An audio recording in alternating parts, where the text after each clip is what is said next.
Hello and welcome to this LINX training, Introduction to BGP. I'm Rob Minshall from SNT, and hopefully we'll have an exciting time walking you through such things as OSPF, a favorite of yours, maybe ISIS, and if you love Cisco, there's EIGRP, and if you're legacy, then there's RIP. And these IGPs are used within organizations, but they have certain characteristics that is quite different to BGP. And one of those is that these are very chatty, and they will often communicate using multicasts, or if you're really old, broadcasts. So they generally will chat to anybody. So they're very chatty, and they're very open because they're within their organization and they trust each other, so they don't mind telling everybody everything. And because they're using multicasts and broadcasts, they can dynamically discover their neighbors. You don't have to manually tell the routers who their neighbors are. Now, BGP is quite different, as we'll see. Now, with your IGP, such as OSPF, imagine we're running in here, OSPF, then every link will have an OSPF cost. And I've just put some costs in here, OSPF cost of 10 on the link router 3 to 6. And so from router 1's point of view, it's going to consider the metric, and the best metric to get from itself to network 10.1.1. If we add up the path cost, this way would be 12. If we went up there, it would be 10, 20, 31. This will be chosen by OSPF to be the best path because the metric is 12, and so we're going to go via router 3. Now, BGP is quite different in that its metric choice can be quite complicated to work out. Now, with BGP, it's not chatty, and you do have to manually configure the neighbor relationships. They won't just multicast or broadcast out and dynamically discover. And if you are using BGP, BGP is used between these things we call autonomous systems.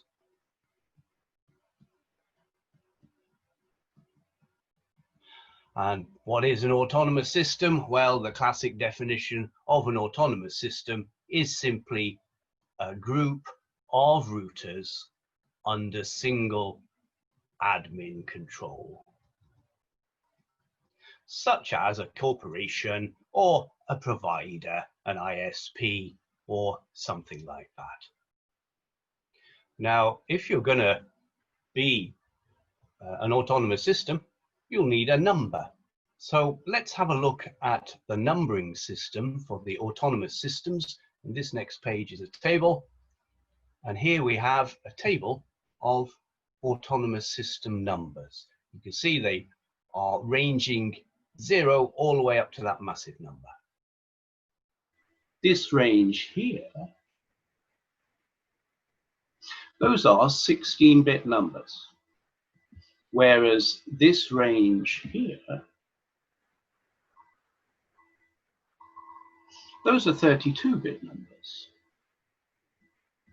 So those would be 4 bytes here. So that is a 4 byte.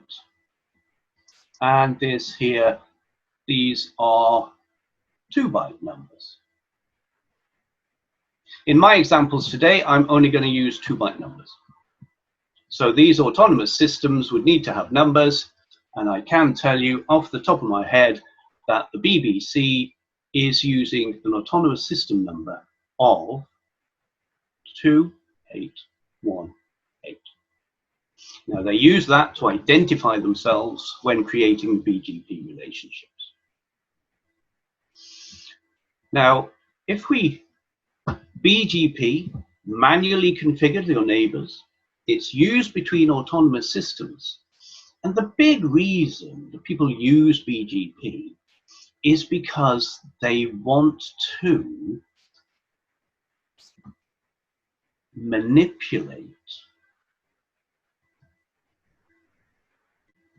the flow of traffic. And traffic flow manipulation is very big in BGP. Going back to the IGPs, really they just chat and use a metric to decide best path and everybody's happy within the organization.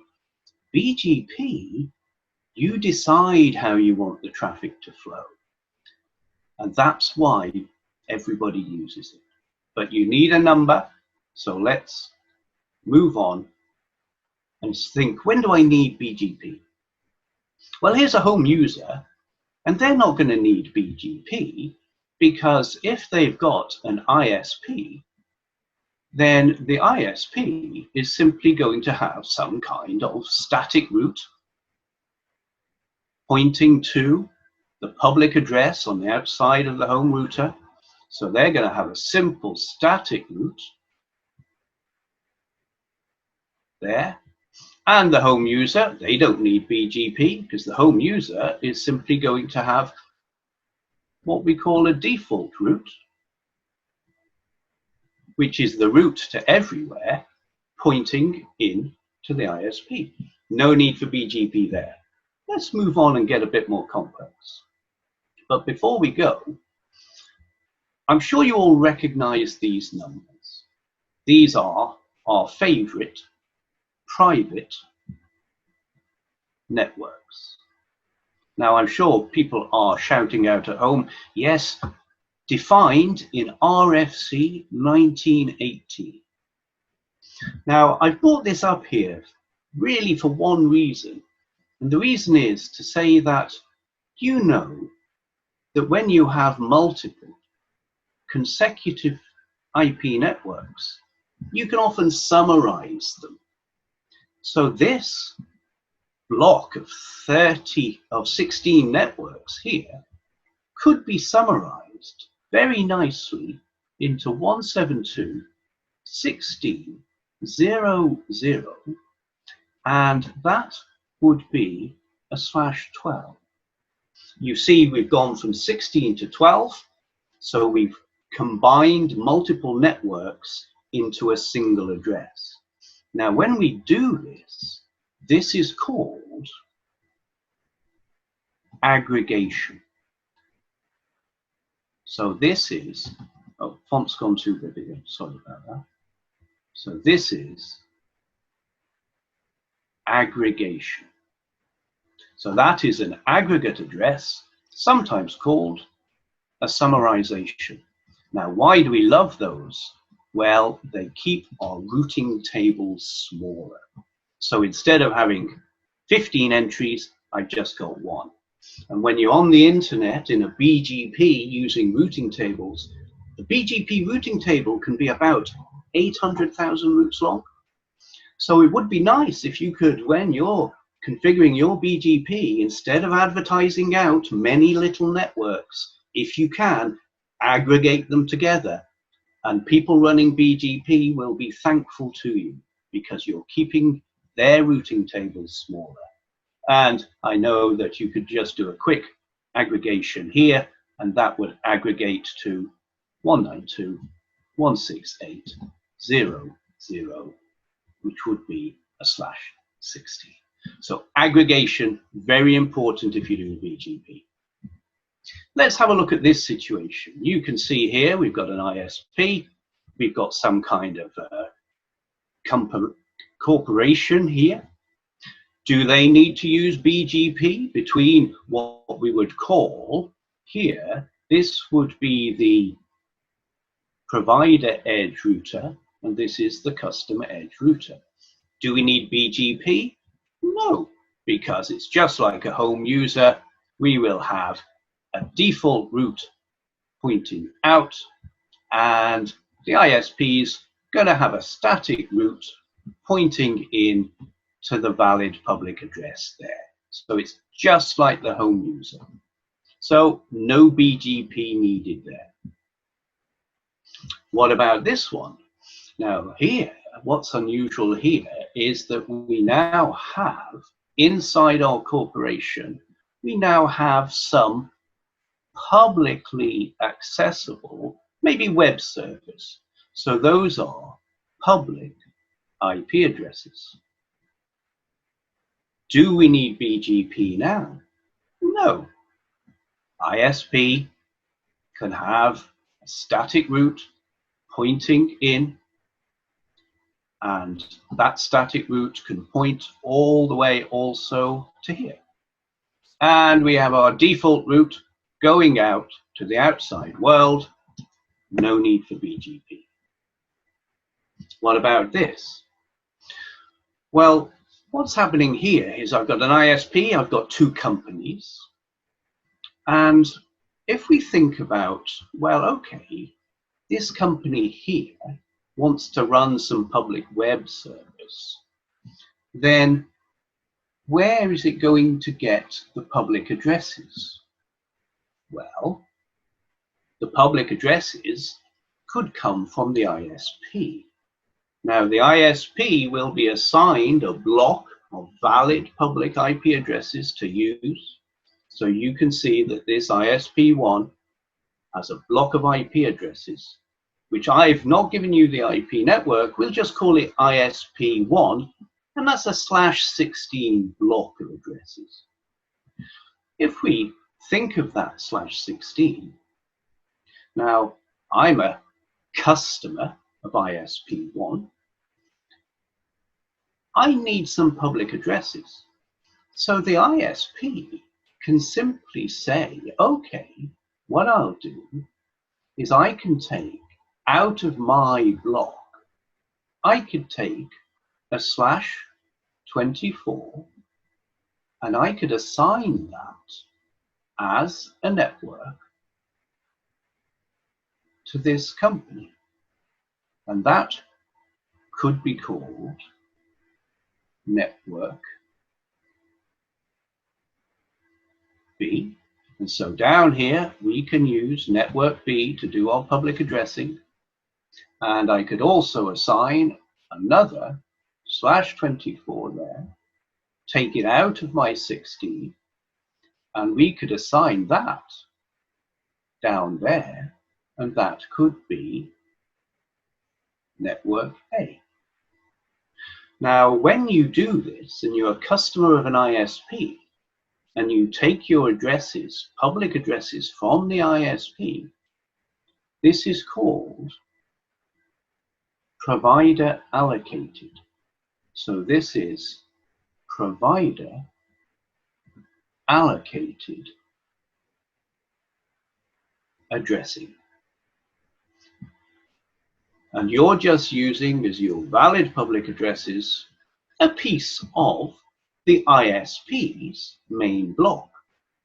Now, if you're thinking about BGP, well, BGP is a routing protocol, and it's used to advertise to the outside world. So this ISP could be using BGP. Will it actually advertise network B and network A to the world? Well, not individually, no, because we said that we love aggregation. So ISP number 1 is going to just advertise its ISP1 /16 block to the outside world. So we would just advertise ISP1 /16 to the outside world. These corporations are totally hidden by the ISP, and their addresses have been aggregated in to the advertisement out, which is using BGP to advertise that network to the outside world. There's no reason to run BGP here because, just as we said before, we can have a static route inside here, and we can have default routes pointing out. Still, we haven't met a use case for BGP. So let's move on. Now, we said that BGP is a routing protocol. You advertise prefixes, networks to the world. Also, we said that we really do it when we want to manipulate traffic. Now, you can see here, this corporation, autonomous system number 65001, which, if I just take you back to autonomous system numbering, is actually in that private range. So the autonomous system number being used here is a private autonomous system number. Why? Because it's completely hidden behind the ISP. So nobody in the outside world, when the ISP advertises out using BGP, nobody in the outside world will see that autonomous system. They will only see the ISP. So you can, as an ISP, you can give customers private autonomous system numbers. Don't have to be registered with the authorities. And the reason it's got a private autonomous system number is because it has multiple gateways. So BGP is used when you have multiple gateways and you want to manipulate the flow of traffic.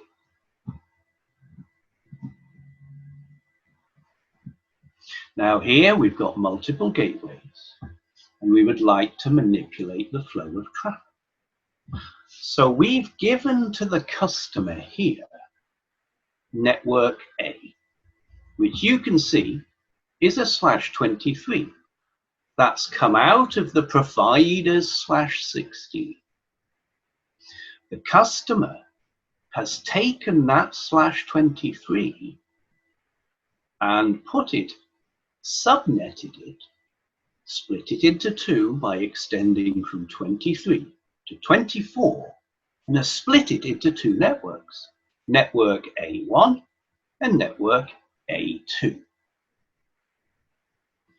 Now, we might like to manipulate the traffic because we could say, okay, we could just say that this router here is in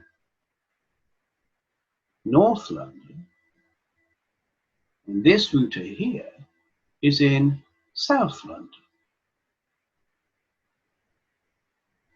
That means that we'd like the traffic coming to network A2 to come through this direction.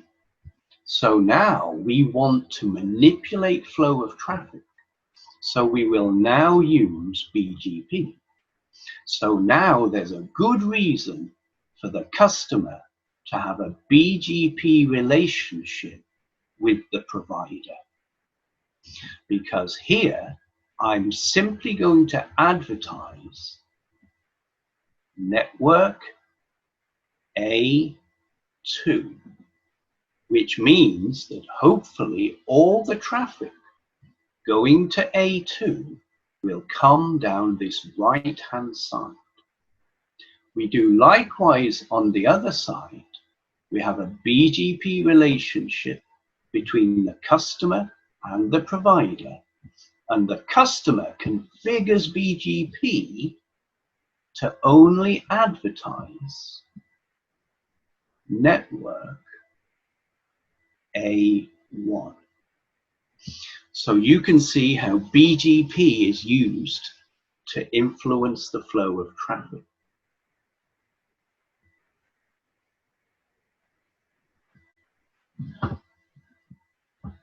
Just seeing where I am on my slides. Good. So here we've got a BGP relationship between North London and the provider, South London and the provider, and we've got network A2 being advertised there and network A1 being advertised there. Now, if you do that, and let me just put an extra router in here magically, I can just pop a little router in here, and I'm just going to have to open that up again because it's crashed. Just 1 second, folks.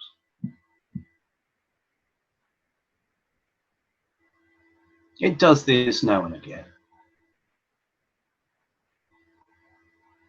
No software is perfect, but I can pick it up again. There we go, perfect. Let's just close that. It's live. It's always going to go wrong. So let's go back to where we were here. And I did think about magically putting a router in. Excellent, I can. Let's go here. Let's magically stick a router in. And a very large router it is too.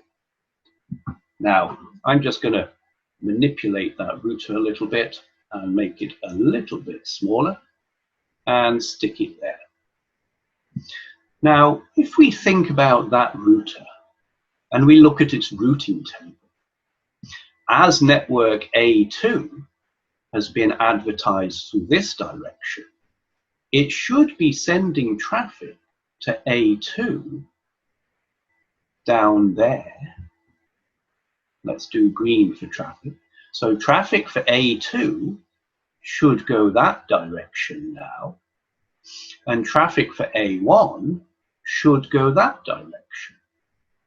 So now, as a corporation, as a customer, you, by using BGP, have manipulated the flow of traffic to your satisfaction, so you can get the traffic to come in to the gateway that you desire.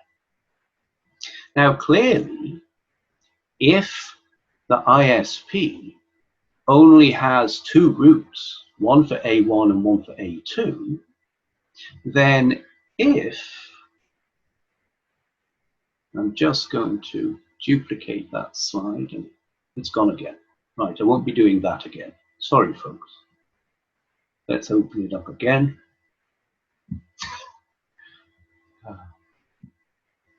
It's never done this before, that old chestnut. So let's come in here. Let's recover. Marvelous. And let's just close that. We can go back to exactly where we were, and we haven't lost. We've lost the router, but we'll carry on anyway. Maybe I can get a router back quickly, and yeah, let's just get the router back, and we'll not be doing that again. So going back, we do have efficient flow of traffic, because now we do have traffic flowing this way, traffic flowing this way. Now, if in the unlikely event this was to go down here, what are we going to do? Well, we said that we love aggregations. If we could aggregate those two 24s into a 23 and advertise that 23 out using BGP, so here we will use BGP, we'll advertise the specific 24, but also we could advertise here the pure network A, which would be a /23. This is a 24, and we could do exactly the same on the other side. So we advertise the aggregate and the specific. And then when you look at the routing table on this router, it will look like this. It will have an aggregate route going to both routers, but it will have the individual routes to the more specific longer masks going to the individual routers. And you know that routing tables, if a packet comes in going to network A1, we want the longest mask match. So it would choose to go to router 1. Now, in the unlikely event that all of this goes down, we would flip over to the other side because of the aggregate. And I'm just going to save this because I'm going to attempt it again. And just take that there and just wait for that to save so I don't lose it again. Are many people asking questions, Holly? So we haven't got any as yet. So just remember, if you do have any questions, it's the Q&A function down at the bottom of this webinar. Good. I don't believe it. Right, that's absolutely the last time I'm trying to do that.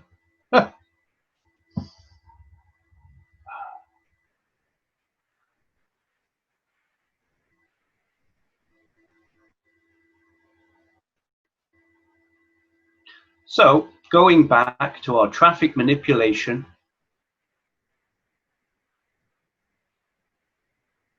here we are. We've advertised out a specific and an aggregate. The aggregate is the reserve in case one of the links goes down. And let's move on. Here we have two ISPs. What are they going to do? Well, they're going to want to talk to each other using BGP. So let's have a BGP relationship between them. So they're going to have a BGP relationship between them. And those BGP relationships are going to be between two routers. So let me quickly draw a couple of routers on here. So a router there and a router there. Now they're going to have a BGP relationship. So we're going to have BGP relationship between them. Now what are they going to advertise? Well, they're going to advertise each other's networks. So if we think about it, what is ISP2 going to advertise to ISP1? Well, it's going to advertise its own network, which is this ISP2/16. So that ISP2/16 will be advertised. So now ISP1 knows how to route traffic to that ISP and its customers. What's ISP1 going to advertise? Well, ISP1 using BGP is going to advertise its own block, which will be ISP1/16. So now we've got a nice mutual exchange of traffic. I'll tell you how to get to my block. You tell me how to get to your block. Now, when we have this relationship between two ISPs and they're just advertising each other's blocks to each other, that's what we call a good old bit of internet peering. So internet peering, this is where you tell me your addresses, I'll tell you my addresses, and we can exchange traffic. And hopefully the traffic I send to you is about the equal amount of the traffic I send to you, gets sent to me. So peering is usually a nice BGP relationship, and it's usually done for free. So when we've got peering, it's often unpaid. So no money is exchanging hands because we have a little mutual exchange of traffic. Now, if we look at BGP, BGP is a connection-oriented protocol. What do we mean by that? We mean by that it is based upon TCP. And if it's based upon TCP, that does mean that if you were to have a number of routers together, because it's TCP based, I could have my BGP relationship just going down a single line using TCP. But because it's TCP, I could have my relationship going quite a distance. And this is very different to OSPF and RIP and things like that, because they're based on multicasts and broadcasts which only go on the local network. So with BGP, you can have what they call multi-hop. A multi-hop relationship, or you can be directly connected. That's because it's TCP, and TCP is a long distance connection. And a TCP is our friend unicast. So OSPF and RIP and things like that use multicasts. Here we're using unicasts, so we can go long distance. With BGP, you have to explicitly configure the relationship. So you must know your neighbor's autonomous system number, and you must know the IP address that they're using on that interface. So if we look, here's a bit of BGP configuration. We've got router 1 going to router 2. Here's the network, 195.60, it's just a /24 between them. And we've got 99 on this end, 98 on the other. When you configure your BGP on this router, you're going to have to tell BGP your own AS number, which here is 64502. If you want to have a BGP relationship with the other end, then you are going to have to configure in your BGP, you're going to have to configure the IP address that you're going to connect to and the autonomous system number that you're going to have the relationship with. You have to do the same on the other end. And that's your configuration for BGP. What's your own AS number? What's your neighbor's AS number and the IP address that you're actually going to hit with your connection? Now, if we do have that, then it is based upon TCP. So, oh no, you're kidding me. Many apologies again. I've just realized that I cannot erase. So, Holly, is it okay for me to stop sharing and then share again? Because I think that may be the problem. Yes, of course, Rob. Okay, so I'm just going to stop sharing.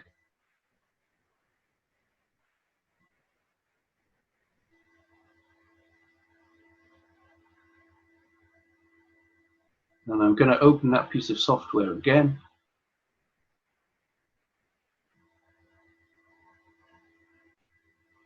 and pick up from where we left off. And I will be with you in just a second.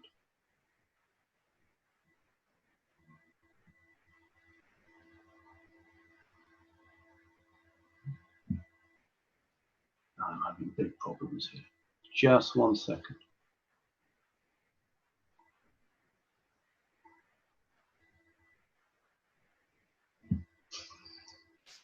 I'm coming back. 1 second.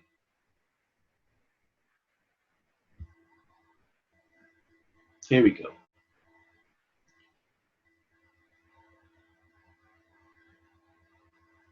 And share. Can you see that, Holly? Yes, we can. Lovely. So we've done a bit of configuration here, and that's a TCP connection. So you all know that a TCP connection, you will see a synchronization, a SYNAC, and an ACK. And so what we have when we've got BGP is we have BGP messages. So this is going to be our BGP message. Now that is going to be put inside of a TCP message, the TCP segment. Now you know TCP operates on port numbers, so we're going to have to put some port numbers in the header. So this is TCP. Now the destination port number for BGP is 179. Now your source port is just going to be a random port, so we can just choose 51111. So there's your BGP message. That is all going to be put inside of IP. You know that you will have to have a destination IP address and a source IP address, which here we've got 195.66.228, 195.66.228, 98 is the source, and 195.66.228, 99 is the destination. And you're probably going to take all of that and stick it in and Ethernet. So that's going to get inside of Ethernet. Now that there is your typical makeup of a BGP message. Now, if we have a look at a little Wireshark here, you can see we've got open messages. We've got a keep alive message. Now your open BGP will only happen once the TCP connection has been established. So here we have the establishment of the TCP connection. That is your typical TCP three-way handshake. Then you've got your BGP open message. Open comes back with a keep alive. And then once the BGP is established, then we can get update messages to flow. So when we're talking about BGP messages, we can have opens, we've got keep alives. These are used during the BGP to keep our session going. You've got updates. You've got this thing called a notification, and a notification is a BGP error message, something like, wrong AS number, something like that. And then there are these things called route refresh. That's a message, and that's saying to your neighbor, oh, just send me all those routes again because I'd like to refresh my table. So those are the messages. This is the start of a BGP connection. And here you could see, here's the open message, my AS number, the BGP identifier, which is very similar to an OSPF identifier. And you can see some capabilities. Now, the capabilities are where you're telling the other BGP router, oh, I'm able to do this, such as the thing here that you could look at is I'm capable of doing 4 octet AS numbers. So not only can I deal with the old 16-bit AS numbers, I can deal with the 4 octet AS numbers. So those are capabilities, negotiated and indicated during the opening. If we look at an update message, then what is an update? Well, an update is going to send some kind of IP prefix. So there's the IP networks and the mask being advertised. And when we advertise that network, we are saying, okay, if you want to get to that network, the next hop that you must use is that. So if we go back to our diagram, you can see that this is a message going from 99 to 98. And 99 is saying, this network is available through me, and you should use me as the next hop. And the AS number, that the path to get to that network is 64502.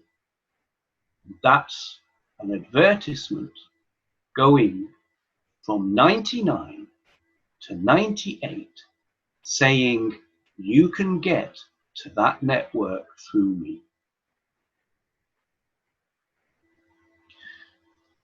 Good. So there's some ISPs, BGP advertising each other's blocks. And then we'd like to do the same. So ISP2 knows how to get to ISP1 because you can see. Now, this is just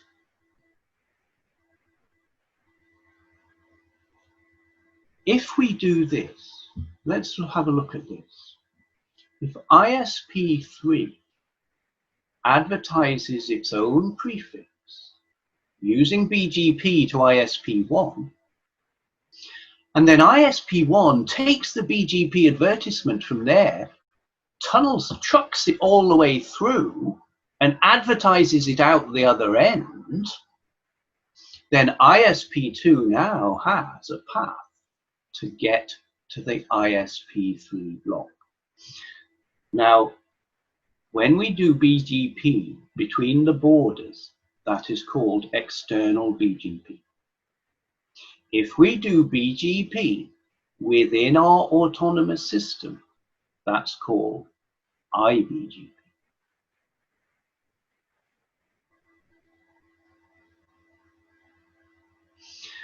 Now, we've talked here about these autonomous systems exchanging traffic and exchanging routes. Now, where do they go to do this? Unless they lived in the same building, it's going to be quite difficult to do your BGP peering with the other ISPs. So wouldn't it be nice if there was somewhere we could go where we could all connect to a switch and do a bit of BGP peering? So this is what we call the beloved thing, which is an internet exchange. So an internet exchange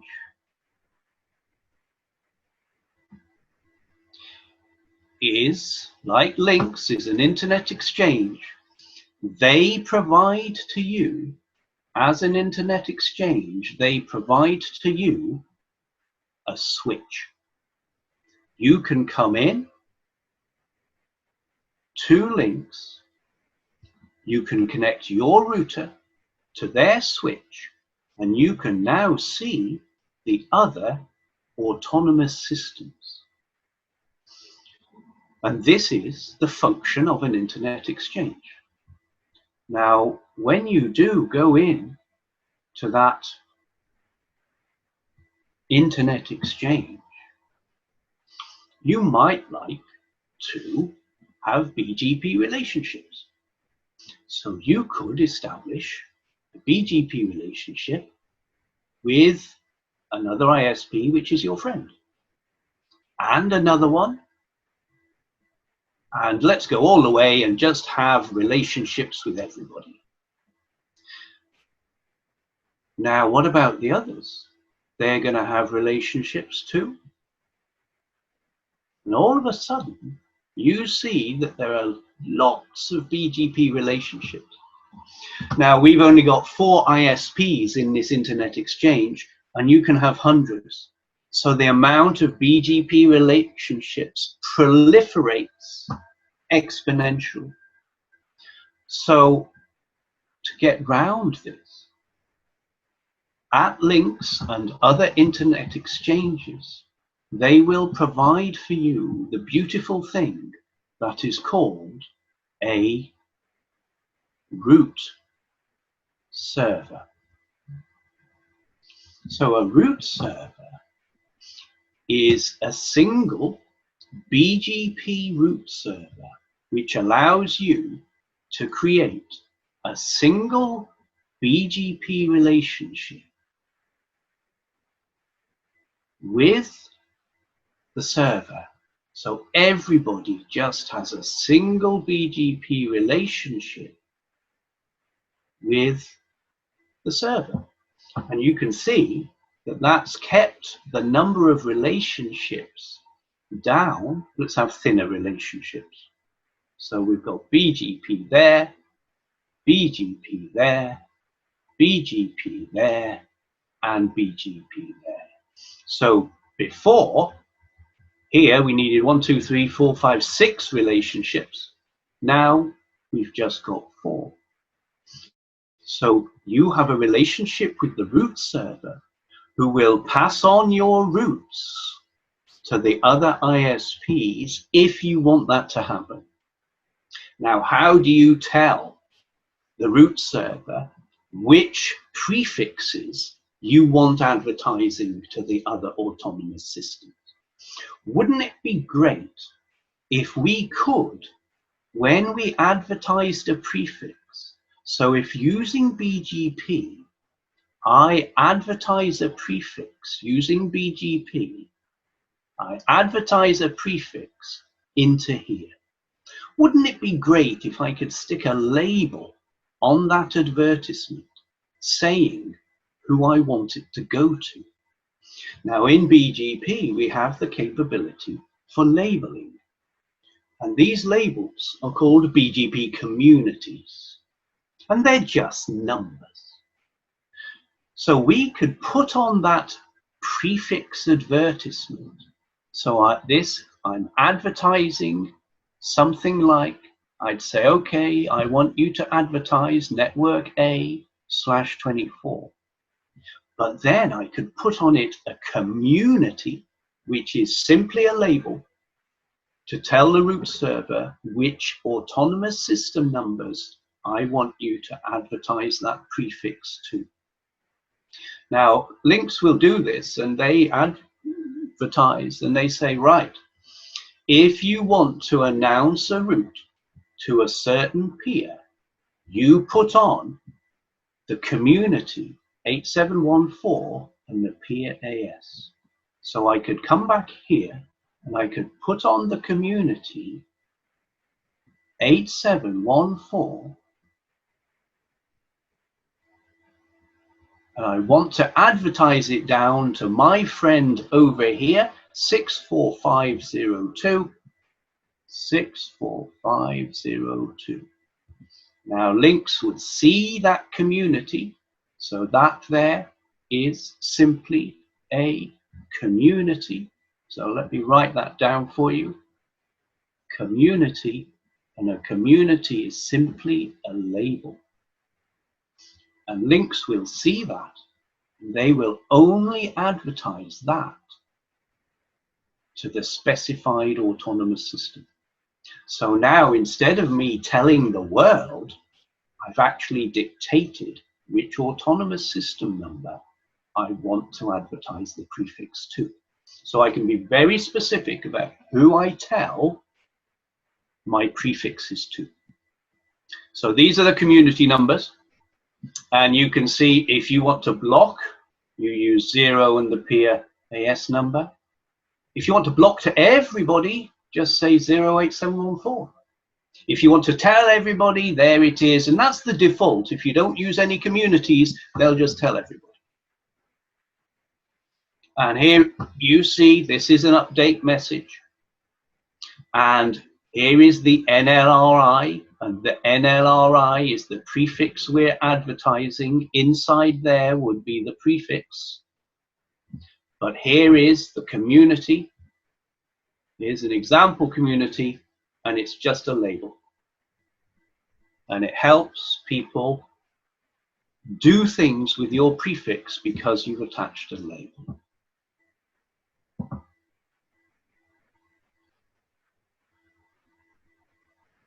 So here we go. If I say 8714-64502, then that's saying I want to advertise to that particular peer. And then at the end, I've got a 08714, which says block. So my prefixes would only be advertised to that particular AS number because I've specified I want it to go there. So that community there means only give to 64502, and this here means block to all others. So you can be very specific with your prefixes through the BGP root server. Now, BGP root servers at LINX are Linux boxes, and if you're interested, then they would be running 2 systems. It's going to be a Linux box, and on the Linux box you can have Bird, or you could have Quagga, and you can download these for free yourself and have a go with root serving.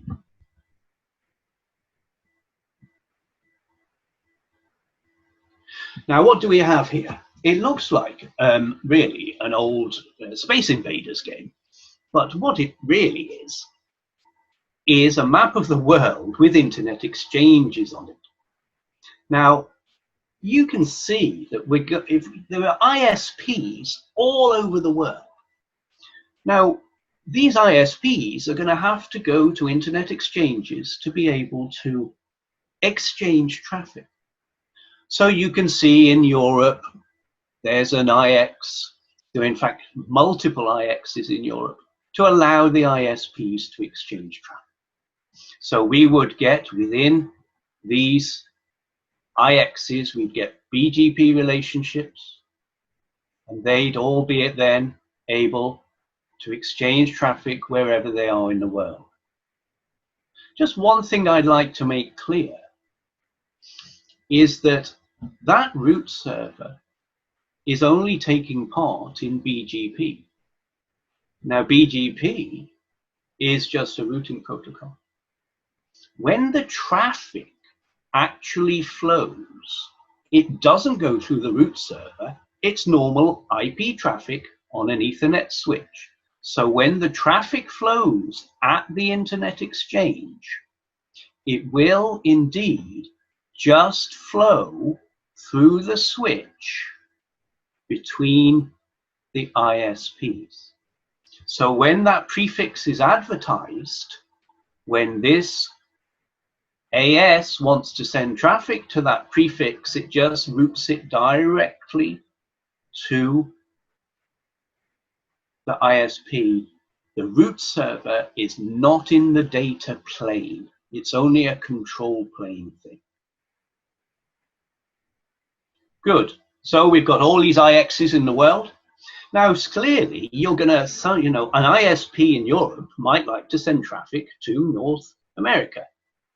Well, what do we do there? Well, there we can have a very large network running in the world, and this network can have the ability to take traffic from anywhere to anywhere. So we could have in there that super big ISP can come, and they can come, put their router in the Internet Exchange.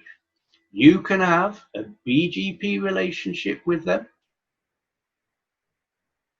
and they can advertise to you routes that they've received from other ISPs, and you can see that that means that you will now know about networks that are in North America, and if you wish, you can send your traffic all the way through from your ISP. You could send traffic into this super big ISP, and it would go all the way to there. Now, I'm sure you know that these are special big ISPs, and they're called transit providers. And my whiteboard is slowing down. So I'm just going to do that and do that. And I'm just going to save that because I think it's had enough. So let's just save that. So these are transit providers, and transit providers give the ability to get traffic all around the world. Now, transit providers, because they're so big and they're carrying your traffic, they're going to charge you money. So whereas before we said peering, friend to friend, was unpaid for, transit is money. So with transit, you're going to have to pay the transit provider some money to take your traffic. Now, I'm just going to shut this down and open it up again, just to give it a rest. I hope you're all still with me out there. I can't see your faces, but I hope it's all making sense.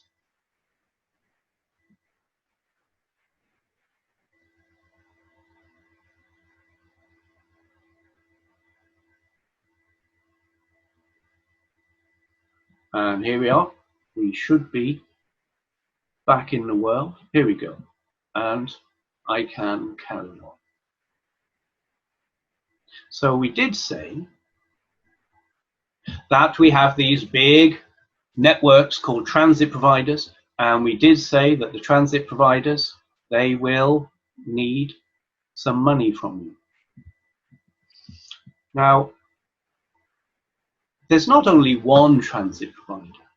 There are many transit providers, and some of them have larger reach than others. So some can get you all around the world, some may just get you between a couple of continents. So you can see up here, we've got a transit provider just running between a few AXs in Europe and Asia, and then we've got some down here. So you can have multiple transit providers, and you can negotiate with them to get your traffic sent all around the world.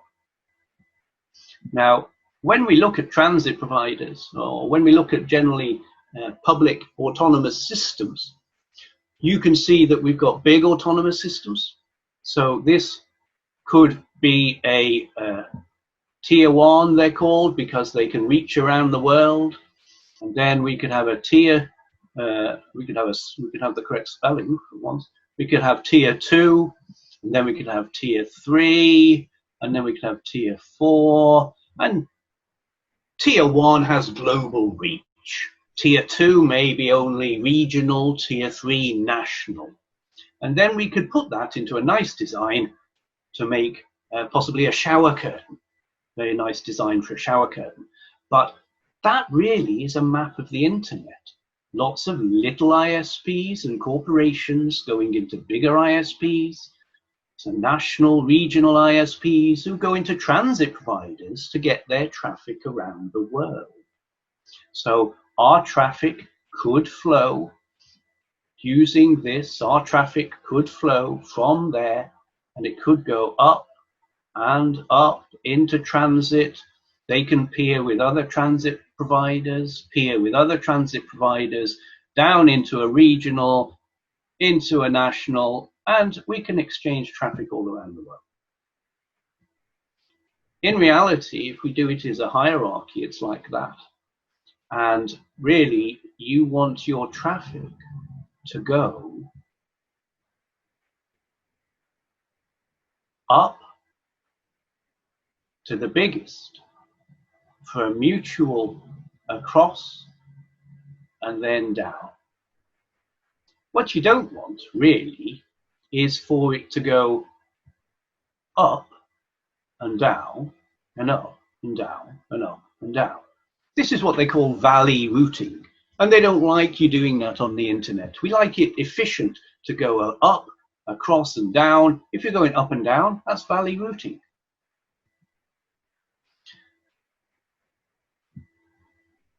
Now, I am going to just speed up a bit here. I'm sure you've heard of looking glasses. A looking glass is a way for you to go to an internet exchange and look into the internet exchange. So I can go somewhere like LINX, and I can go to LINX, and they will give me a looking glass into their root servers. Here I am in Cardiff, and I can just see that I could do a command, and you can see these are the neighbors that the Cardiff root server has, and there are their AS numbers. So looking glasses, they're allowing the internet exchanges, allowing you to get in and have a route around, see the neighbor relationships, and maybe have a look at the prefixes. Now, I just did a show and a looking glass called Route Views in Oregon, and they're showing me a route. So they're showing me a prefix there, and you can see that the prefix, which is there, has been labeled with lots of communities. And what do these communities mean? So all of these are communities attached to the prefix, and they all have a meaning.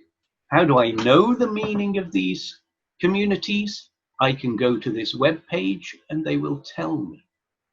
And this means that this route was picked up in Europe. In fact, it was picked up in London because that community is, remember, communities are just labels. So they've labeled the route saying we picked it up in London, we picked it up in Europe, we picked it up in the UK. It's a peering route because we got it from a peer, not a transit provider. And here, do not announce to US peers. So that's a label saying if you get this prefix, don't peer it out in the United States. So there's another use of communities, just labels. If we look at this here, loop prevention. Well, if I advertise a prefix, I'm an autonomous system up there, I advertise a prefix up there.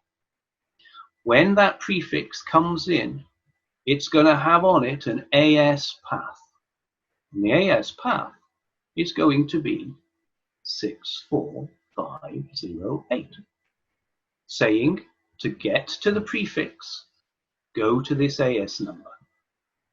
If this ISP advertises that prefix in that direction, the AS path has now grown. So the AS path would now say 64501 and then 64508. So we've now got an Aas path of 2.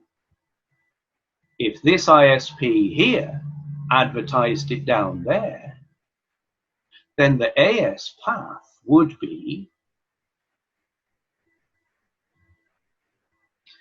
64502, 64501, and 64508. Now, how does BGP prevent loops? You see, we've now got a loop.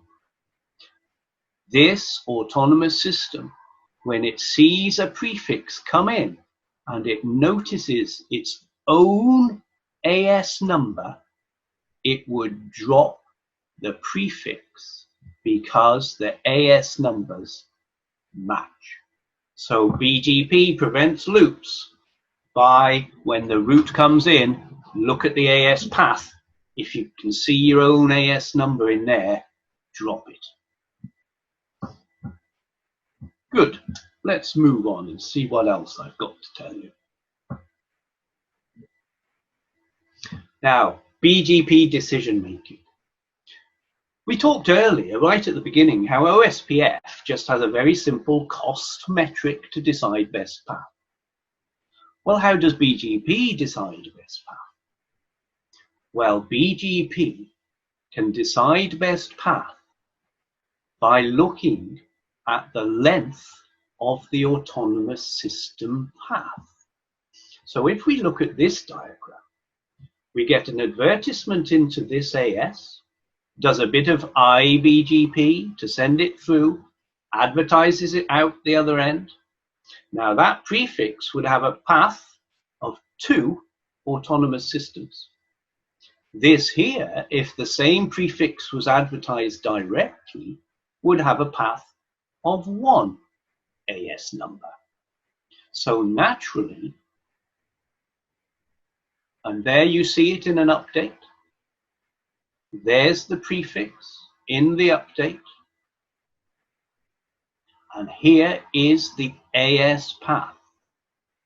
And you can see there are 2 autonomous system numbers in the AS path.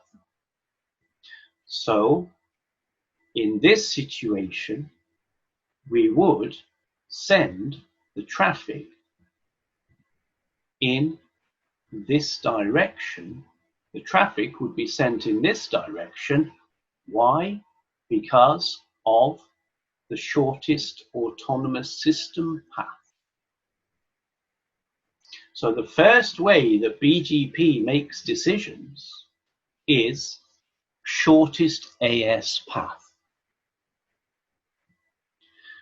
Now, if we go back to this situation, you can see we've got 2 ISPs here.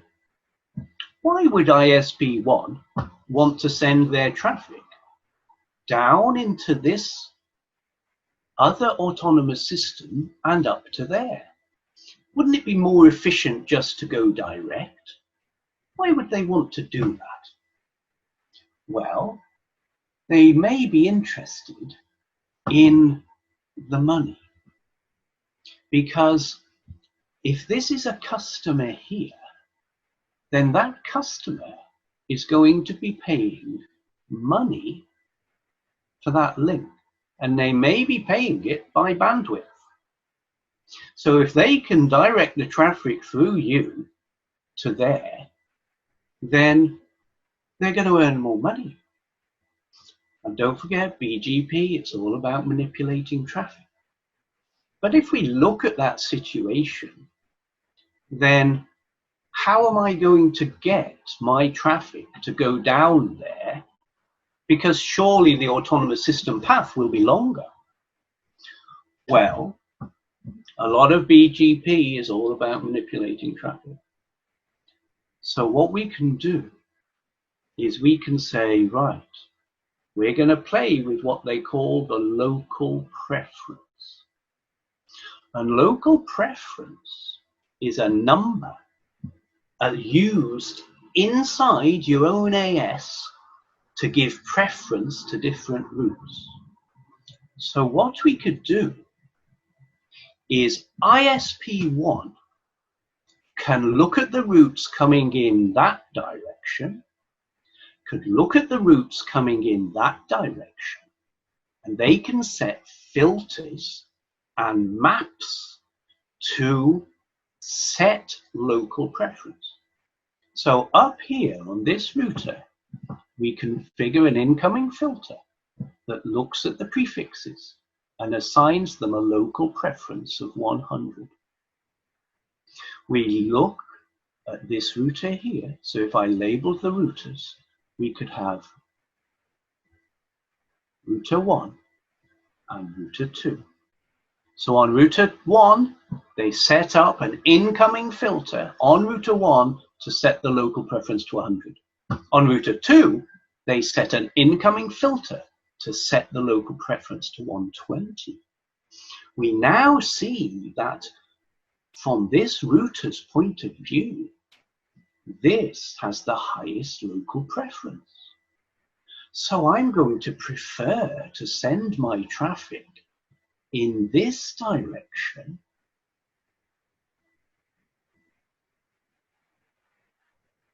because the local preference there is actually higher. So I'm always going to go with the higher local preference.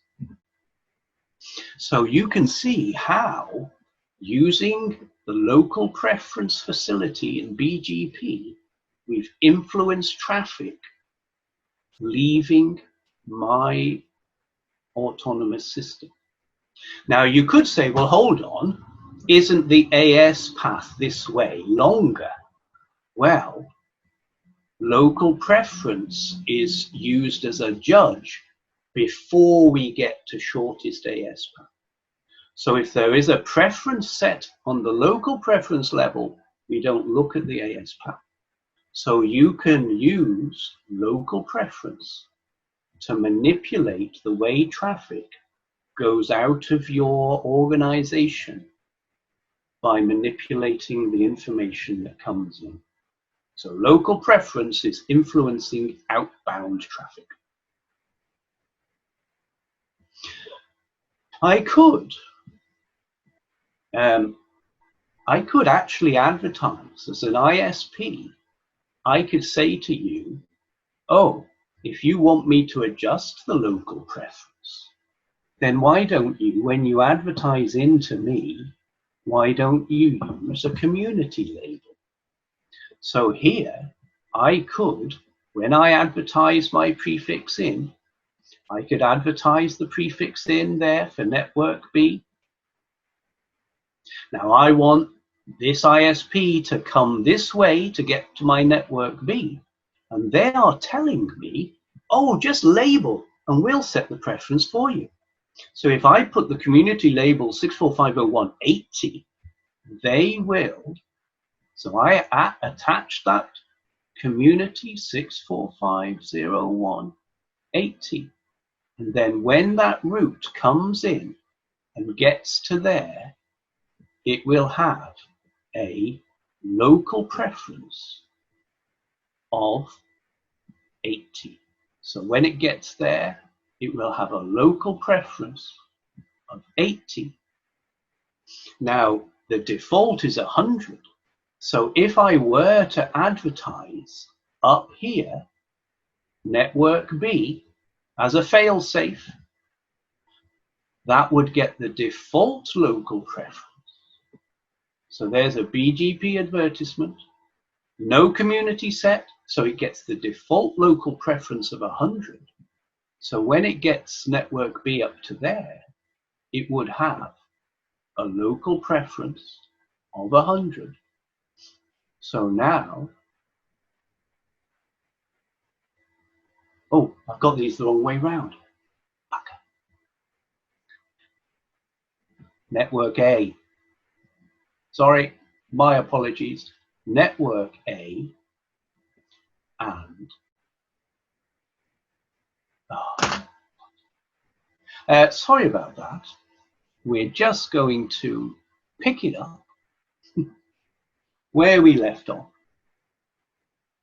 It's coming up to 11:28, so I think I'm going to be able to finish my coverage of decision making in BGP, and then we'll probably have to stop there.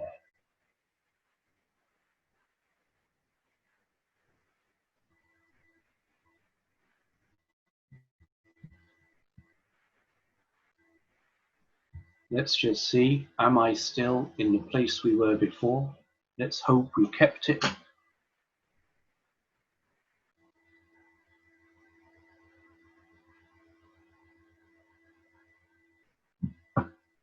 Here we are. So we were talking about using communities to advertise a local preference that will be set on incoming routes. So we advertise up there using BGP, we advertise up there and advertise up there. So we advertise up there. I'll stick with network B. I've now got the chance to scrub it out. Up there, we advertise network B.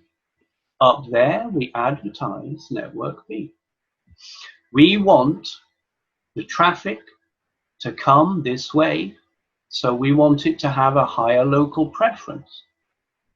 So if I advertise using BGP up there, and internally they advertise it with the default local preference, then the default local preference will be 100. Now up here, I could advertise and I could attach the community which says, please give me local preference 80. So on here, I could attach the community, just a label of 80.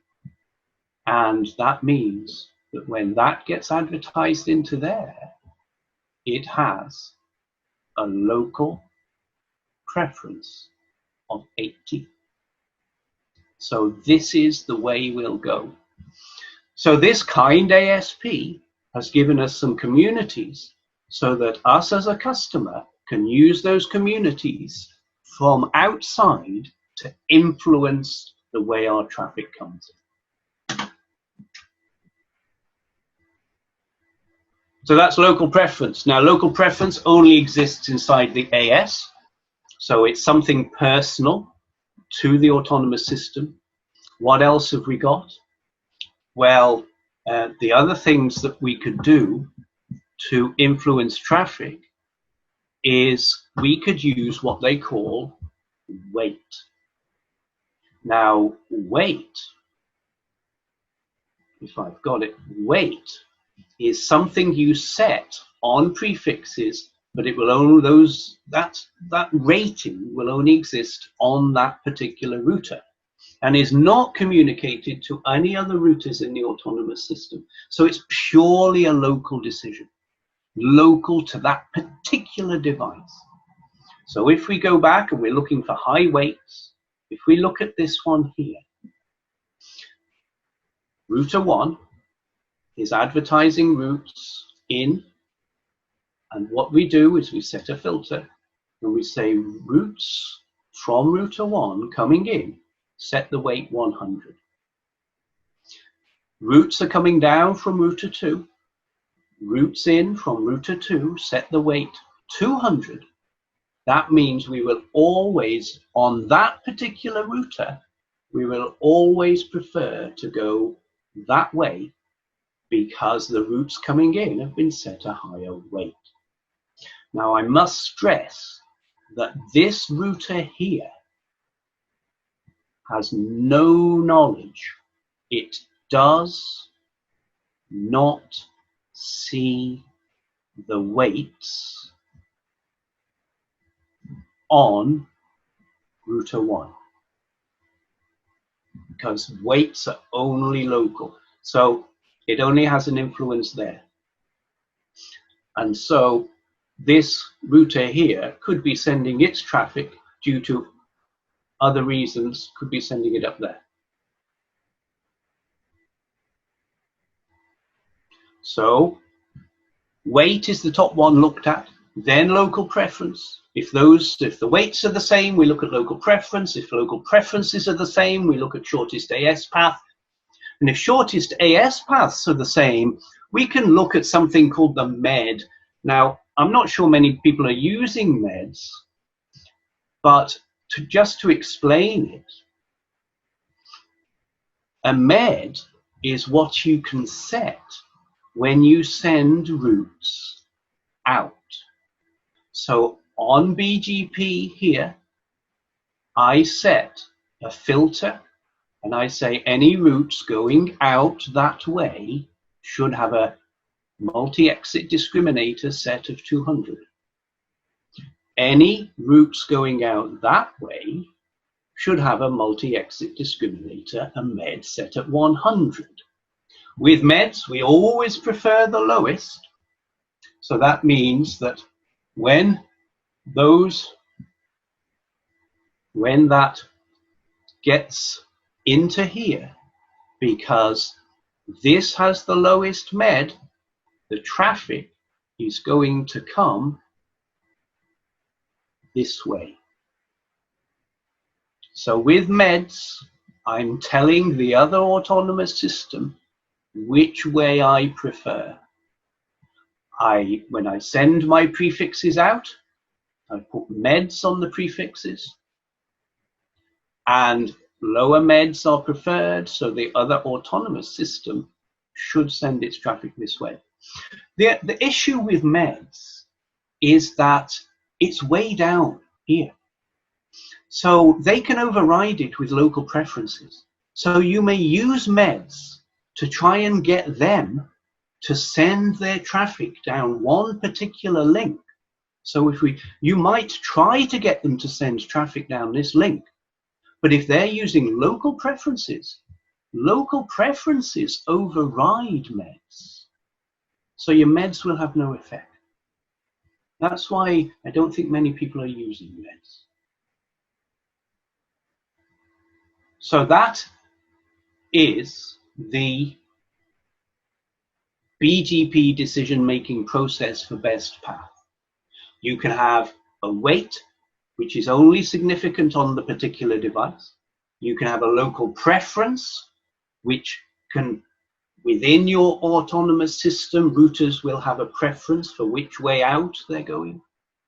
The shortest Aas path and the MED. Right, if I'm just thinking about our timing, we're at 11:35 now, and my software has just gone down again. I'm sure you'll find this quite entertaining. I'll just open that up again, and I think we can probably cover about one more topic, maybe a couple. So let me have a look at what I'd like to cover for you. And I think what I'd like to cover for you is, let me have a look. I'm going to cover iBGP.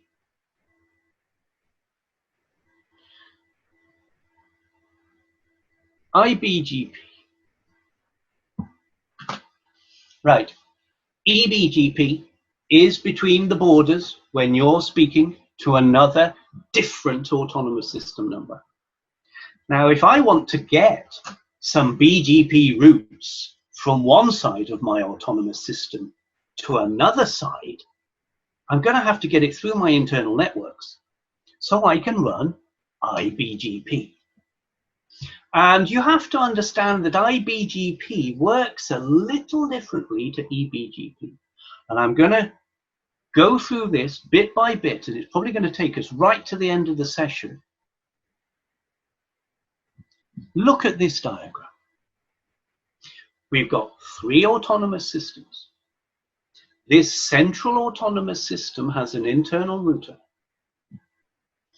Now, I'm going to learn things on one border. So we do see there's a prefix here. And that prefix there is going to be advertised using BGP down there.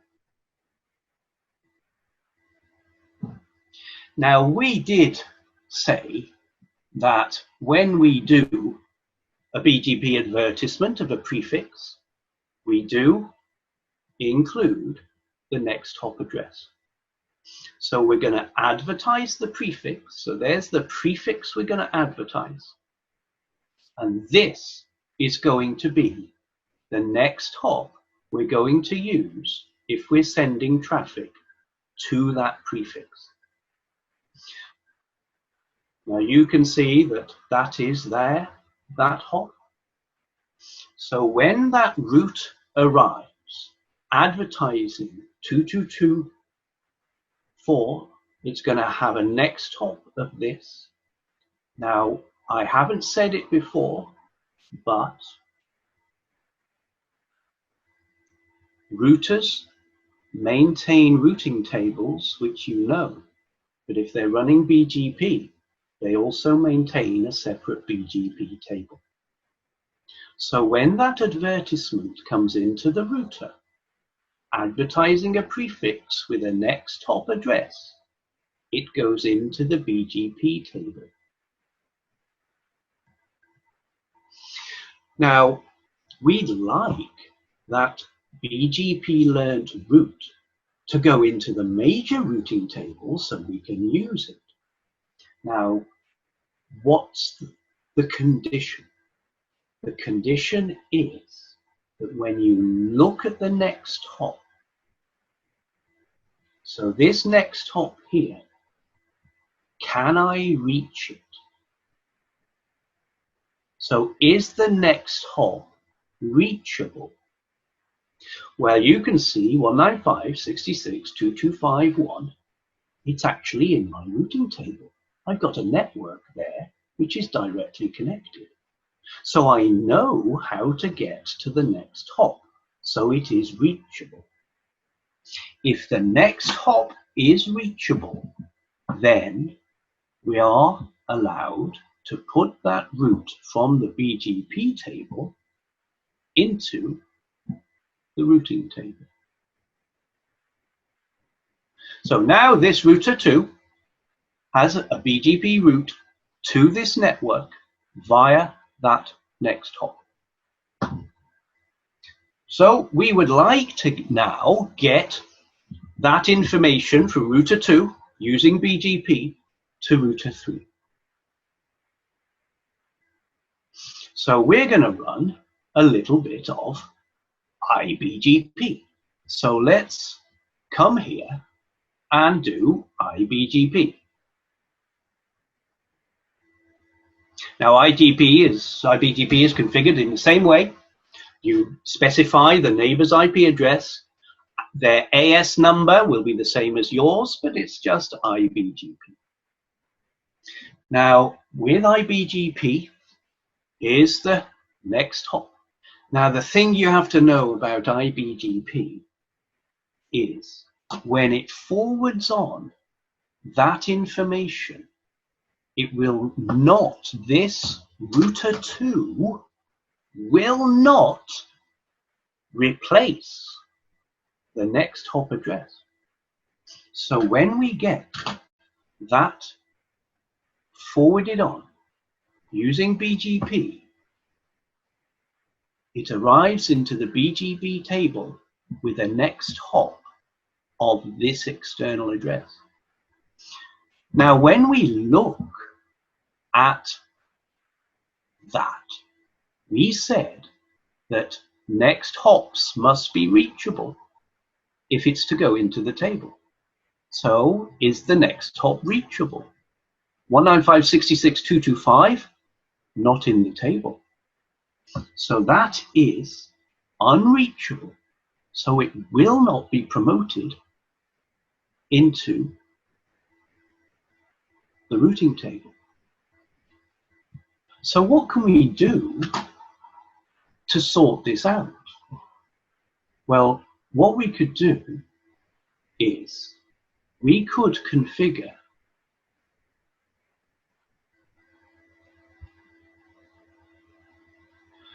this here, this router, we could configure it to say I'm going to be the next hop, the new next hop.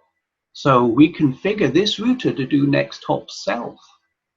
So now, when it sends that route using BGP up there, it puts its own 195.66.226.1 as the next hop.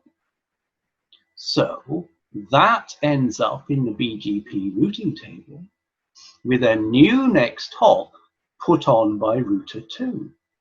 Now you have to explicitly configure that in iBGP. Now when it arrives, what was the condition to go into the major routing table? Is it reachable? Well, 226 is in the routing table, so that is reachable.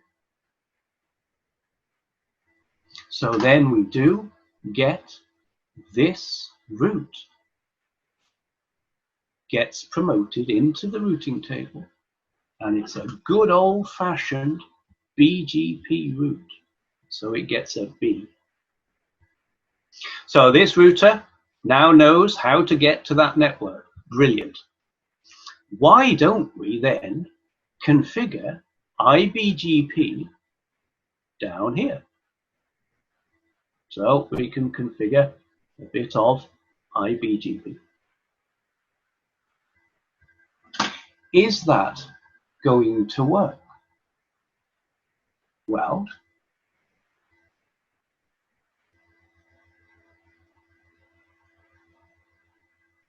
no.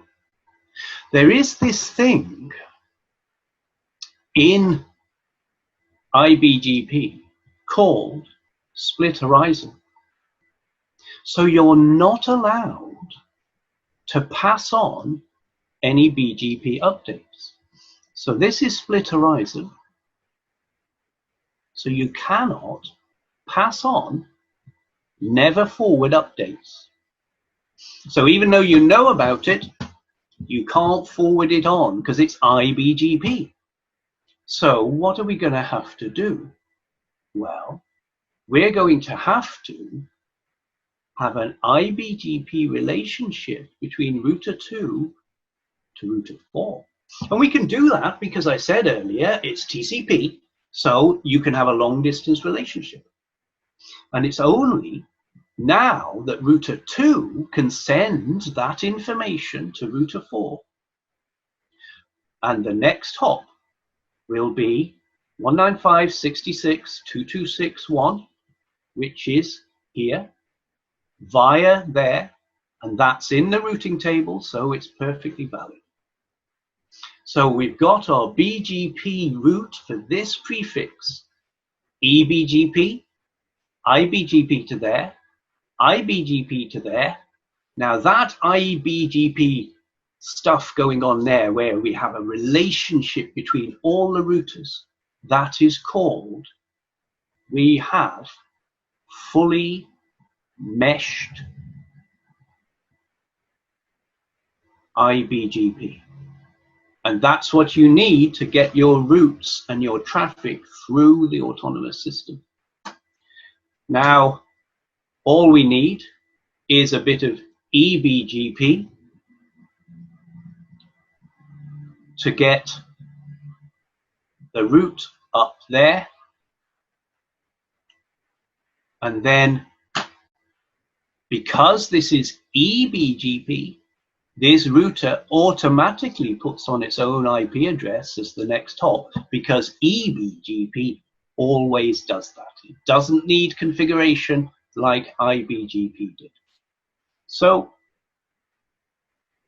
225.225.5, which is this one here, so that will end up in the routing table there as a good old-fashioned BGP route. So now you can see how we got a prefix from here all the way through using iBGP. Now, with iBGP, if you're going to do fully meshed iBGP, then you're going to end up with the same situation we had at the Internet Exchange. You're going to have a relationship there a relationship there, a relationship fully meshed, everybody to everybody. So you can see all of a sudden we've got lots and lots of relationships going on, and it gets out of hand. Similar to a root server at the Internet Exchange, we can now have, I don't know what's happened there, but we can now have what they would call, I wonder if we just do that.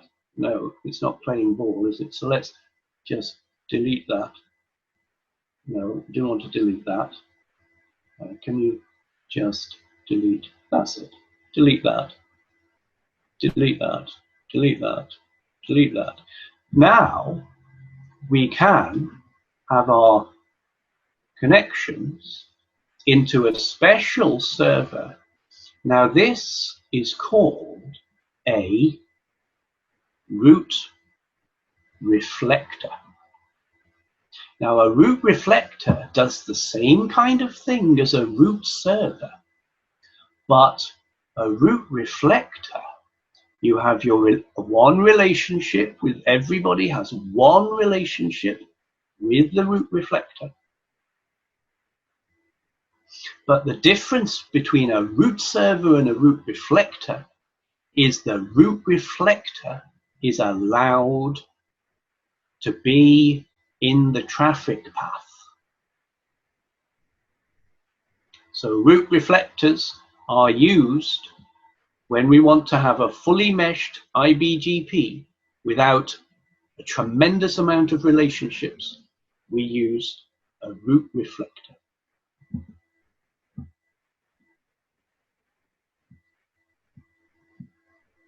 Now I've got 10 minutes left, so 10 minutes I can actually just talk to you about a few interesting things.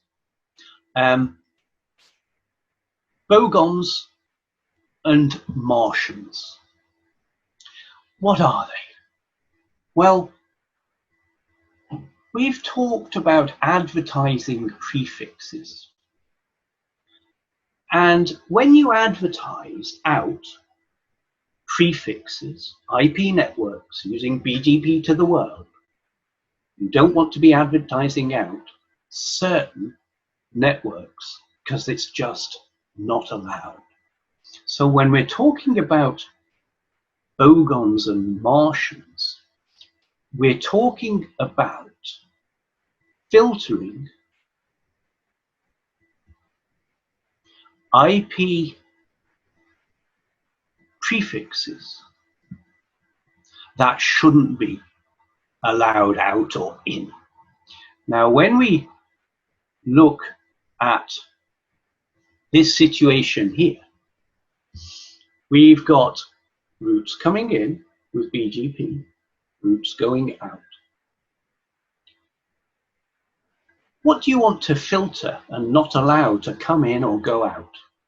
So it's all about filtering. So we're going to be talking about filters. We want to filter prefixes.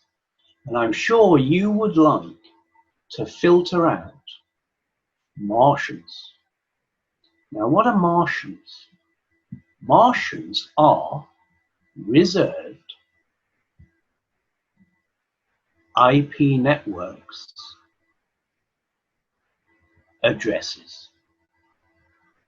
So you definitely want to filter out, for example, any RFC 1918 private networks should not be allowed to be advertised out.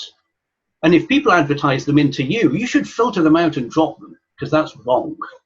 So we're going to filter out any Martians, and we want to filter those out when they come in or out.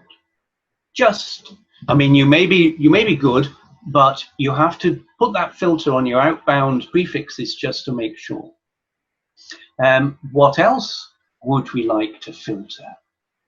Well, you would like to filter Bogons. Now, what are Bogons? Bogons are unallocated prefixes.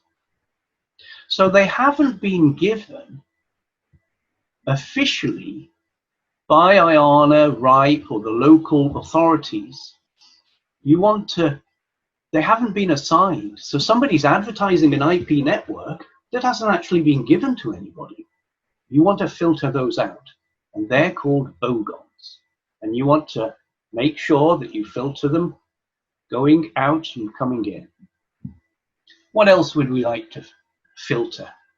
Well, we did talk earlier about private AS numbers.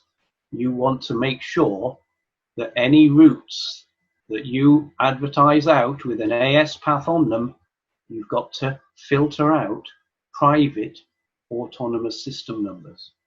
So those should be filtered in and out. What would you like to send out? Well, the things that you do want, and you can set filters to allow these out, is you want to allow out your own IP prefixes. Because you want the world to know about your IP prefixes, so certainly set your filters to allow those to be advertised.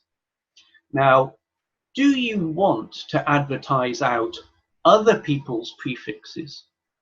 Well, only if you're transit, because if you advertise other people's prefixes, traffic will be coming through you to get to other people. So you'd only advertise those if you want to become transit. So you actually might like to filter other people's IP networks. You want to make sure that they are filtered going out only. So you're not advertising to the world other people's IP networks as if you are a transit provider. Now that would be okay if you are a transit provider. You can advertise other people's networks. Now, I think we've got 5 minutes left. What can I squeeze in 5 minutes? Well, the software's just gone down again, so let me get the software back up. I think it might be, we might just draw to a close there, because I've had a good romp through eBGP, path selection, and iBGP. So just to recap on some of the important points, is that really BGP is all about the manipulation of traffic. You need an autonomous system number,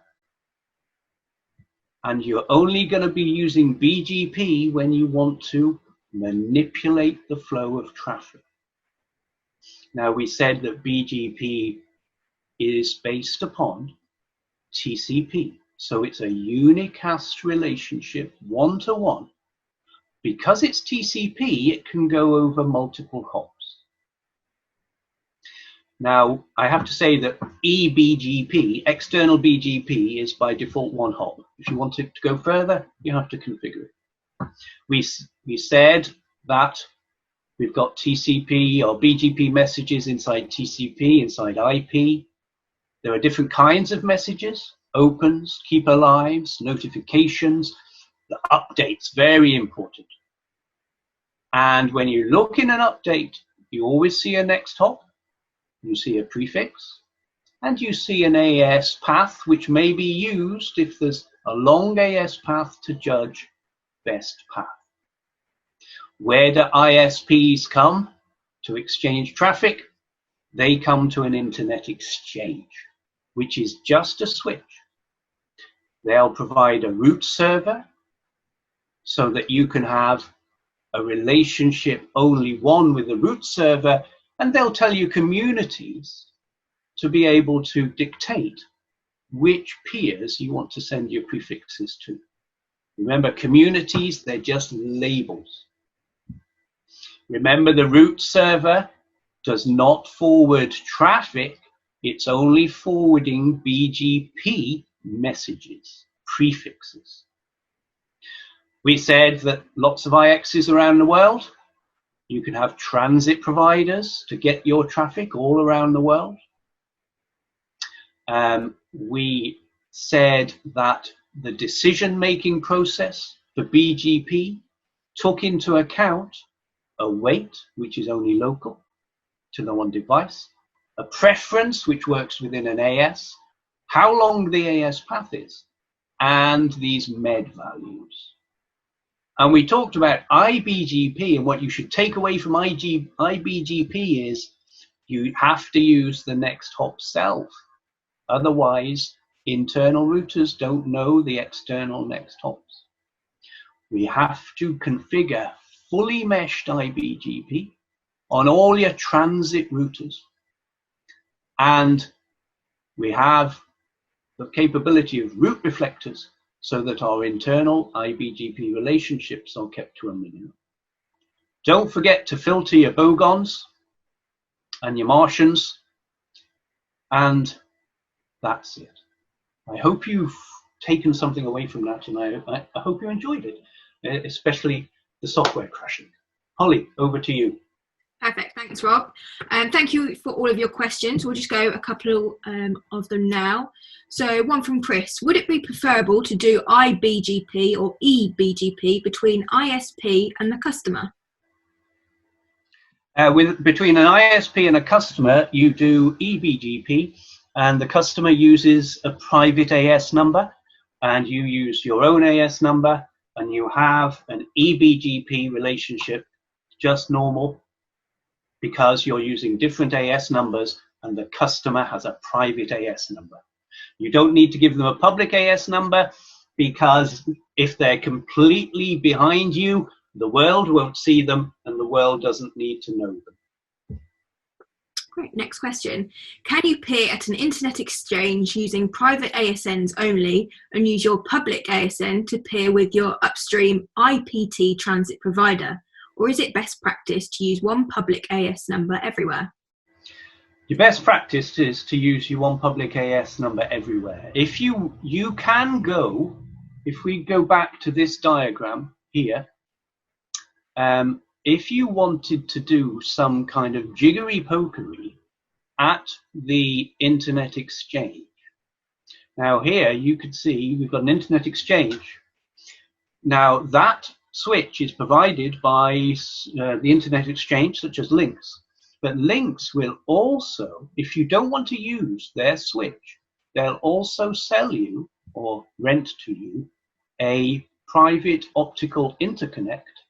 So you could have a private optical interconnect which doesn't go through LINX equipment, it's just really an optical fiber, and you could exchange using that. But the thing is that if this is you and you're running that BGP router, when you configure BGP, you can only have one AS number. So you can't, on the same router, peer with somebody using a private AS number, peer with somebody using a public AS number. BGP won't tolerate that. So the best practice is to use your public AS number. Perfect, thank you. Right, can you explain what we name a tier 1 provider? A tier 1, tier 2, tier 3 is all based upon ego. So if you go to somebody like BT, they may go, oh yes, we're tier 1, we'll get your traffic anywhere around the world. But in fact, they don't have a presence in certain places, and they may have agreements with other transit providers. So it's all about really how you look at it. Now, a tier 1, I would say, could get you anywhere in the world. Now, some people might, within the UK, say that BT is tier 1 within the UK because it can get throughout the UK. So there's no real strict definition of, to be called tier 1, you have to do this, this, and this. It's all about how you're looking at it. And people want to be called tier 1 because it gives them status and a bit of ego. But for me, tier 1 is you can get my traffic to every other internet exchange in the world. And can anybody do that? I don't know. So it's all about how you look at it and the region that is your boundary. And you can say, okay, he's tier 1 within the UK, meaning he can get everywhere. But tier 1 within the world would imply they can get your traffic anywhere.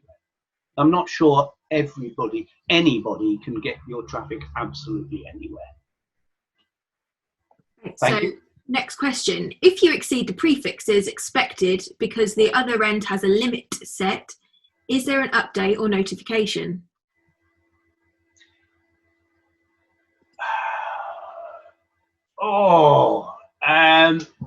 I did know this, but I haven't had that question on that for a while, and I think so. But I would have to get back to you on that. So I'm going to say think so, but not sure. Okay, thank you. Right, just so Chris has got this right, it's local pref to influence outbound traffic and Aas Path to influence inbound traffic. Yes. So one thing I didn't cover, and I'll just do it now. Are we allowed to go over time, Holly? If you're very quick, yes. Yes. We don't want to hold these people up too long. Well, Aas Path, yes, you're right. Now, you can influence traffic coming into you by when you send out your BGP prefix, you can actually add on your AS number many times to make that path appear longer. And that's called Aas Path prepend. So you can kind of lie to people and add on AS numbers, your own AS numbers, multiple times to make the path look longer. And that will influence the traffic coming into you. You're exactly right. Perfect. Next question from Zarina. Does Router Reflector and Router Server share the same functionalities in terms of filtering advertising prefixes to neighbours using communities, but one is used for iBGP and one for eBGP? You can set filters on your route reflectors. Yes, you can set filters on your route reflectors. Because it's internal, you know, they're not so aggressively used because internally you really want people to know pretty much everything to keep their capabilities complete. But you can use filtering on your route reflectors just as you can on your route servers. Yes. Perfect, thank you. Right, next question from Kingsley. What triggers an update? Are they periodic or event triggered? Updates. If I send you an update containing a prefix, I will never send it to you again, unless I want to withdraw that one that I sent to you. So with BGP, there is updates, but you can have withdrawn routes. So if I send you a prefix and advertise it to you, that's it. I'm not going to tell you again. But I might send you an update with withdrawing that route. Or possibly, if it changes, I might send an update. But they're certainly not periodic. And once I've sent it to you, if nothing changes, you won't hear from me again. Okay, lovely, thank you. Right, one from Tim. Hi Rob, great presentation. I am AS 198722. Is deaggregation to LINX ever a valid solution to encourage traffic to arrive via peering rather than transit? Well, deaggregation, if you go onto the aggregation, you know, lots of people are not aggregating because they need to send out specific subnets in certain directions to get the traffic to come in. And so yes, it is legitimate, but you don't want to do it willy-nilly. And wherever aggregation can be done, then yes, do it. Thank you. Right, next one from Shabazz. Why do we use iBGP and not OSPF or any other IGP? Because if you are an ISP, you are working with BGP tables that are 800,000 routes long. If on your border you can do this, you can redistribute your BGP knowledge into OSPF OSPF can take it across your organization and then redistribute it at the other end into BGP for forwarding on. Now, OSPF won't handle 800,000 routes, and once you redistribute that large amount into OSPF, OSPF will just fall over.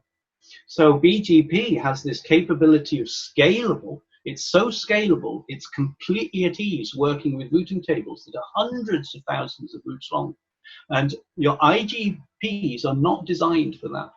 So we prefer to use iBGP because it has the capabilities to handle many routes. The other thing is that if you redistribute from eBGP into OSPF, OSPF is going to tell that to everybody. Now, you only really need your iBGP running on your transit routers through the organization. You don't have to run iBGP on every router, but you just have to keep your transit paths fully meshed. And so don't redistribute into an IGP, because then you're telling everybody, and that's not necessary, and IGPs don't have the scalability to handle the amount of routes. Lovely, thank you. Is there a way to configure iBGP route reflectors in a similar way to the eBGP route server, i.e. not having the traffic go through them? Well, yeah, just have a route server instead. I mean, that's one way. Just have a route server instead. Or make sure that the paths that are chosen for the traffic is actually, because don't forget, the people who are going to be choosing those paths to send the traffic, it might be chosen with reference to the IGP. So just make sure that the paths are inefficient to go through the route reflector, and the route reflector can just sit to kind of one side and is naturally not part of forwarding due to better paths being chosen. Or just run a route server. Next question. I'd like to understand how the cache engine gets its mixture of all of this within the internet. The cache engine? Yeah. I don't know that term, so there you go.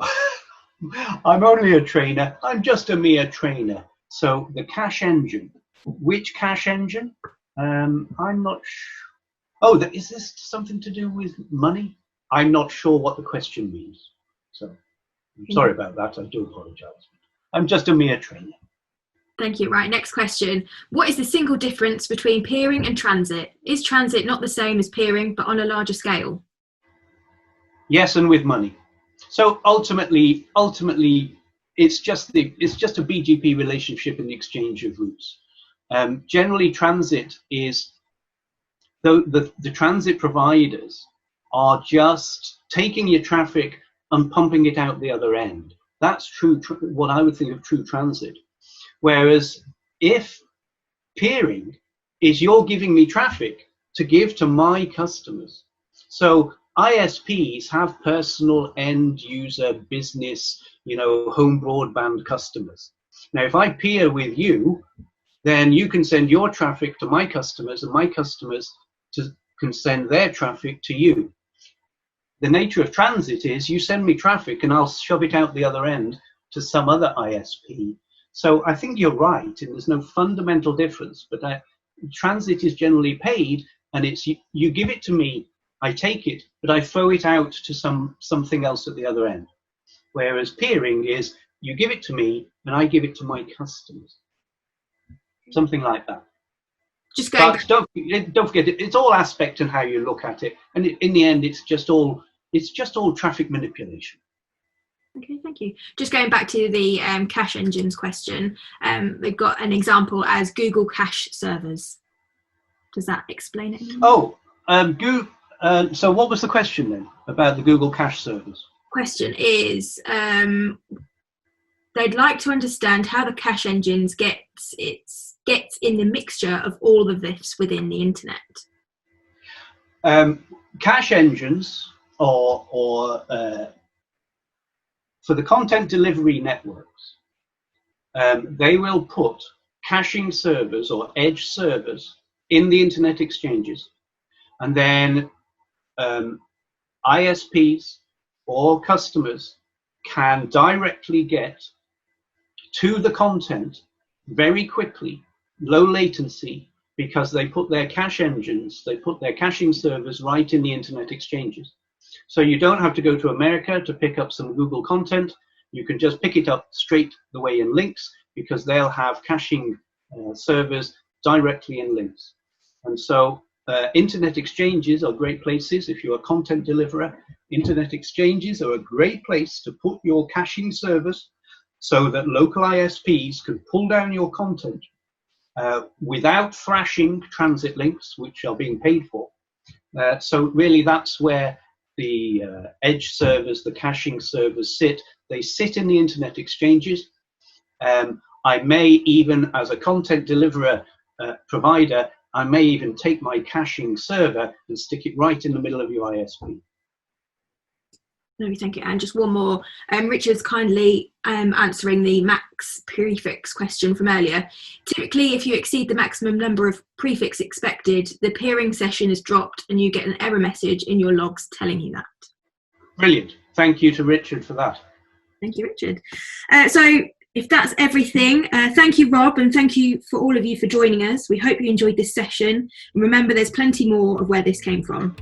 Remember, if you have any other training topics or suggestions, get in contact with us and we can look into this for you.